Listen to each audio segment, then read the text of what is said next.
దేశవ్యాప్తంగా ముగిసిన 6వ దశ ఎన్నికల పోలింగ్ ఇప్పటి వరకు 486 లోక్సభ స్థానాలకు పోలింగ్ పూర్తి.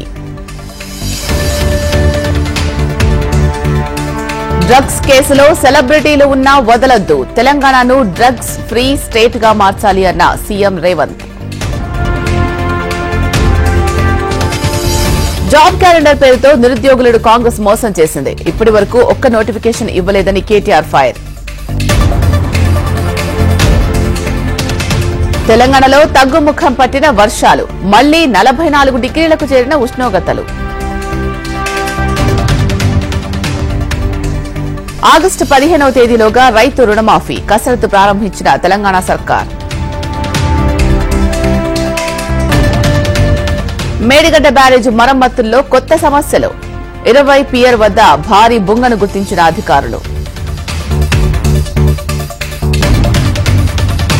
కొకైన్ పార్సిల్ వచ్చిందని 14 లక్షలు కొట్టేసిన సైబర్ గాళ్లు, గోల్డెన్ అవర్ లో మహిళ కంప్లైంట్ తో మనీ ఫ్రీజ్ చేసిన పోలీసులు. హైదరాబాద్ లో పట్టుబడ్డ 50 మంది నకిలీ డాక్టర్లు, అప్రమత్తంగా ఉండాలని సూచిస్తోన్న అధికారులు. ఏపీలో ఓట్ల లెక్కింపు సందర్భంగా పోలీస్ శాఖ ప్రత్యేక చర్యలు, ప్రత్యేక పోలీసు అధికారులను నియమిస్తూ డీజీపీ ఉత్తర్వులు. కర్నూలు జిల్లా మదనంతపురంలో రైతుకు దొరికిన వజ్రం, 20 లక్షల రూపాయలకు కొనుగోలు చేసిన వ్యాపారి.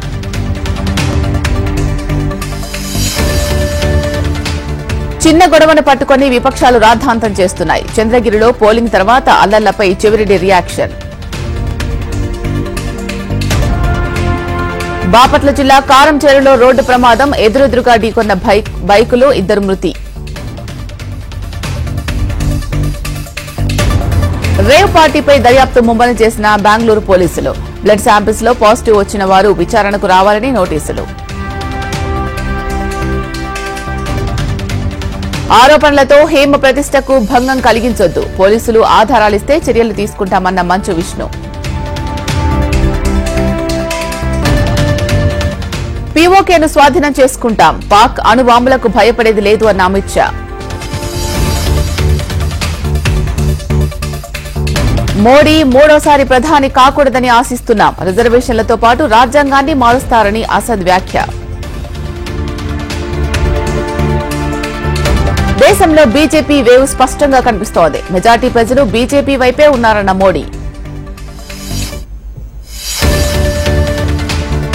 బీజాపూర్ జిల్లాలో మరో ఎన్కౌంటర్, కాల్పుల్లో 2 మహిళా మావోయిస్టుల మృతి.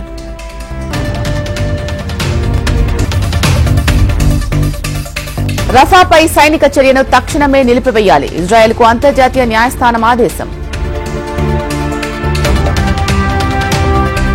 టీ20 వరల్డ్ కప్ కోసం అమెరికాకు పయనమైన భారత జట్టు జూన్ 5న ఐర్లాండ్తో తొలి మ్యాచ్ ఆడనున్న టీమిండియా.